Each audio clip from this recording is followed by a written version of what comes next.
Vocês já ouviram aquele ditado de gênio e de louco? Todo mundo tem um pouco? Pois bem, hoje vamos falar de um cara que tinha muito das duas coisas. Então fica aí, aguenta mais um pouquinho porque esse vídeo tá super interessante.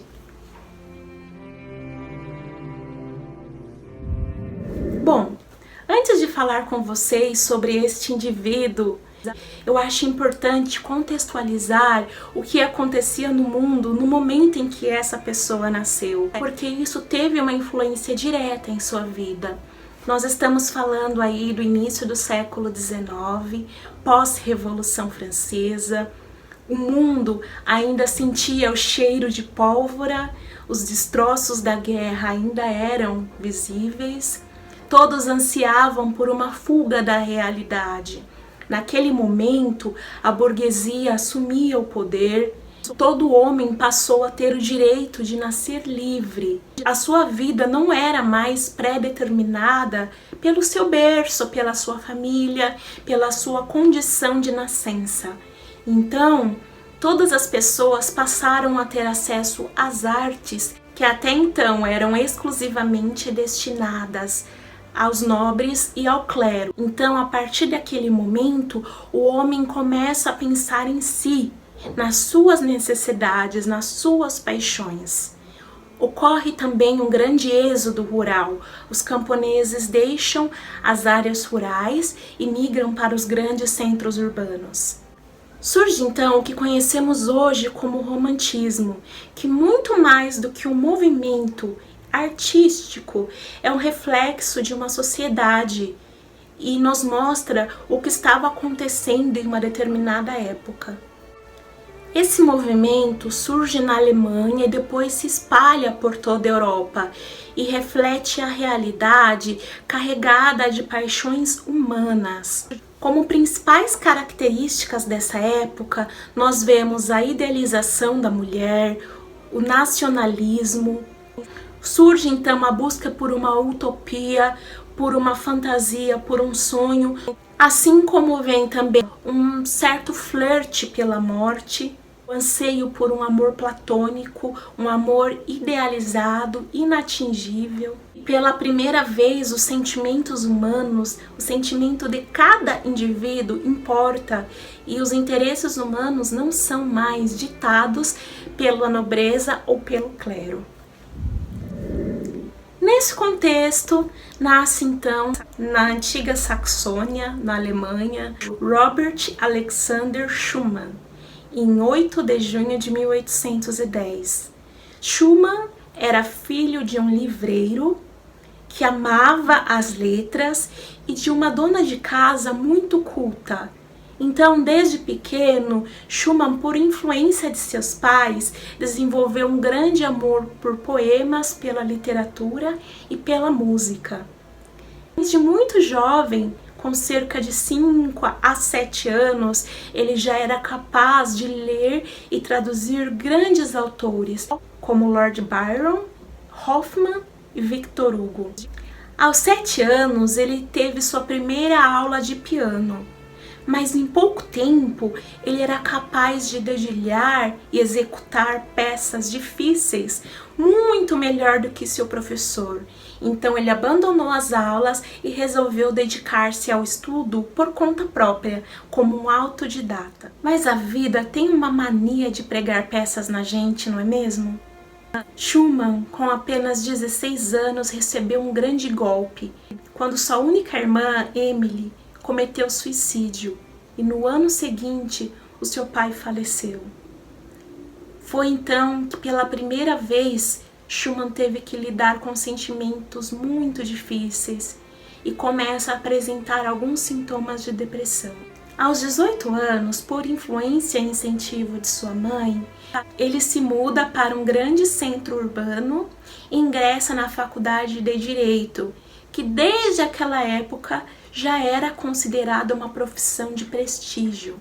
Mas ainda no primeiro ano da faculdade, ele assistiu à apresentação de um grande violoncelista italiano e decidiu largar tudo.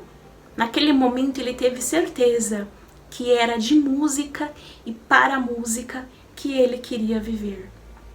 Schumann, então, conseguiu convencer a sua família, abandonou os estudos de direito e começou a ter aulas de piano com um grande mestre chamado Friedrich Wieck. Acontece que aí as coisas se complicam mais um pouquinho.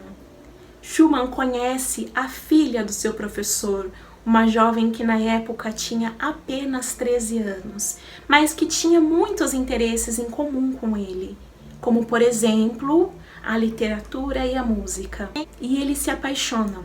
Porém, o pai de Clara foi totalmente contra o relacionamento. Primeiro, pela idade de Schumann, que era 9 anos mais velho que sua filha. Segundo, porque ele considerava Schumann o mais pobre e menos talentoso entre todos os seus alunos. E o mais importante, ele estava criando e preparando a sua filha para ser uma grande pianista, uma grande estrela, e não aceitava para sua filha algo menor do que ele havia idealizado. Eram os amores, as projeções e os sonhos do pai se refletindo na filha. Para separá-los, o pai de Clara se tornou inimigo declarado do jovem Robert Schumann. Enviou a filha em uma turnê pela Europa. O único contato deles foi escondido e por carta. Finalmente, eles entram com um processo na justiça e quando Clara completa 21 anos, eles conseguem autorização judicial para se casarem, contrariando os desejos paternos. Os primeiros anos de casado foram um sonho, aquele clima de lua de mel. Robert escrevia para Clara dizendo que ele via música em tudo e que ele poderia cantar o dia inteiro. Ela era a grande musa inspiradora. Foi então que a vida deu um novo golpe. Robert não queria apenas ser um bom pianista, ele queria atingir a perfeição. Todo mundo que já dedilhou algum teclado sabe que o dedo anelar é uma espécie de tendão de Aquiles, porque existe quase uma relação de codependência entre o dedo anelar, médio e mínimo, dificultando certas passagens.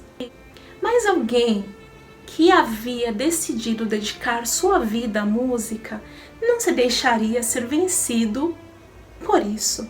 Então ele desenvolve uma espécie de artefato de madeira para treinar o seu dedo anelar, dando a ele mais força e liberdade. Ele desenvolve então aos 25 anos uma grande doença degenerativa na mão direita e é obrigado a se afastar para sempre do piano, o seu primeiro e grande amor. Totalmente desnorteado, triste, sem saber qual rumo dar à sua vida, a esposa de Schumann, Clara, o incentiva então a compor, já que ele não poderia tocar, e ela tocaria as suas composições. Ele passa então a compor grandes obras para piano, inclusive peças infantis, e logo em seguida compõe também para violino e violoncelo. A ironia é que a fama de Clara Schumann crescia como uma pianista prodígio, como uma jovem extremamente talentosa. E Schumann, o esposo, passou a ser visto apenas como o marido da grande pianista. Todos os holofotes foram destinados a ela, e ele, que havia literalmente doado sua mão direita ao grande amor da sua vida, o piano, estava para sempre afastado daquilo que ele tanto amava e colocado em segundo plano. Foi então que ele começou a escrever para uma revista de crítica musical, inclusive indicando novos talentos. E também passou a lecionar em um grande conservatório como professor de piano e de composição. Mas nada disso o fazia feliz. Um belo dia bate em sua porta um jovem ambicioso chamado Brahms, que posteriormente veio a ser conhecido como um dos 3 maiores compositores da música clássica, ao lado de Bach e Beethoven. formando aí os 3 Bs, ou como muitas pessoas gostam de brincar, a Santíssima Trindade da música clássica. Naquela época, o jovem Brahms já era extremamente talentoso e ambicioso. E o casal Schumann, apesar de tudo, era muito respeitado e frequentava os altos círculos intelectuais da Europa, especialmente França e Viena. Schumann, então, abre as portas para o jovem Brahms, permite que ele toque e se impressiona com o que vê. Ele consegue ver naquele jovem praticamente um reflexo de si mesmo. Talento, amor, paixão, busca pela perfeição. Tinha gana no jovem Brahms. Ele então se transforma no professor e melhor amigo de Brahms. Passa a treiná-lo, a conduzi-lo, a desenvolvê-lo. E este, o seu pupilo. Começam a surgir rumores de um suposto relacionamento entre Clara Schumann e o jovem Brahms. Robert, a essa altura, já estava com a saúde mental começando a se deteriorar. Ele tinha alucinações auditivas e estava mergulhado em uma profunda depressão. Certo dia, em uma manhã fria de janeiro, ele caminha de pijama pelas ruas, chega até a borda do rio Reno, atira a aliança e em seguida pula em tentativa de cometer suicídio. Felizmente ele foi salvo por alguns barqueiros que passavam pelo local e, em um consenso com a sua esposa, é então internado em um hospital psiquiátrico que na época era chamado de asilo.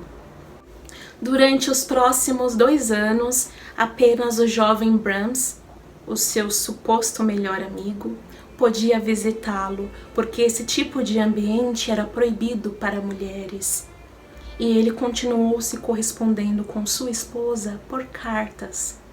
Em sua última carta, ele escreveu: "Digo-te adeus, minha adorada Clara, a ti e aos meus filhos queridos.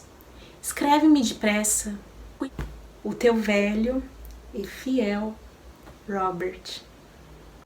A essa altura, o jovem Brahms morava na casa de Robert com Clara, supostamente para ajudá-la em um momento tão difícil, enquanto seu marido estava em um hospício. E ela tinha que trabalhar e ainda cuidar de seus 8 filhos. Em 1856, completamente insano e ouvindo constantemente a nota Lá, a morte levou um dos maiores pianistas e talentos musicais que já existiu. Ele deixou esse mundo com apenas 46 anos. Se não tivesse sido separado do seu primeiro grande amor, que foi o piano, podíamos ter esperado dele algo ainda maior e grandioso. Muito tempo depois, analisando os sintomas que levaram à morte de Schumann, médicos concluíram que possivelmente ele foi vítima de sífilis, o que pode ser mais uma prova da infidelidade de sua esposa, sua única mulher e grande amor de sua vida. Clara Schumann viveu mais 40 anos após a morte de seu esposo. Ela se apresentou como pianista em concertos ao longo de 60 anos, mas após tornar-se viúva, ela sempre se apresentava vestida de preto e executava composições de seu marido. Ela não tornou a se casar. Brahms teve um futuro brilhante, chegou ao estrelismo, teve muitas mulheres, mas também nunca se casou. E ao final de sua vida encontraram várias cartas que ele escrevia para Clara Schumann, o seu amor platônico, inatingível. Sabem aquela frase célebre de Oscar Wilde que diz: "A vida imita a arte"? Nesse triângulo amoroso, a gente tem um exemplo muito claro disso. A gente pode ver a idealização de uma mulher, um amor platônico, inacessível, perfeito, mas inalcançável, a fuga da realidade, uma espécie de flerte pela morte, tanto que Schumann tentou cometer suicídio e tinha em sua família marcas desta terrível doença que chamamos depressão. E o mais importante, vemos nos três sentimentos à flor da pele, julgando, direcionando, encaminhando a vida de todos os três, seja o amor não correspondido ou seja o amor pela música. Eu não sou nenhuma crítica, mas as obras de Schumann, que foram inspiradas e dedicadas à sua amada esposa, nós conseguimos ver claramente um início melancólico, carregado de sentimentos, de uma espécie de devaneio, de sonho, de fuga da realidade, quase como uma fantasia. Mas aquela música, ela vai se elevando até atingir um ápice extremamente doloroso, fugaz, quase dilacerante. A gente consegue ver que no momento em que se atinge as notas mais altas, há uma espécie de dor sendo exprimida. Depois volta novamente ao ponto inicial. Uma mistura de dor, alegria, tristeza. Enfim, pessoal, espero que tenham gostado. Esse vídeo foi feito com muito carinho. Eu pesquisei bastante a vida de Schumann e de sua esposa, de Brahms, o talarico. Vocês conheciam Robert Schumann? Hoje ele é mais famoso, recebe certo crédito, ainda é muito estudado em conservatórios, estudado por pianistas e violoncelistas. Se você gostou, deixe o seu like, escreva aí nos comentários sobre quem você gostaria que eu falasse. Eu já estou anotando algumas sugestões. Eu gosto muito dessas personalidades incompreendidas, desses anti-heróis, desses gênios meio doidos que estão praticamente à margem da sociedade. Toda sugestão é muito bem-vinda, mas se for alguém com essas características, eu vou amar falar sobre isso, tá bom? Gente, muito obrigada por terem assistido até aqui. Fiquem com Deus. Um grande beijo e tchau, tchau.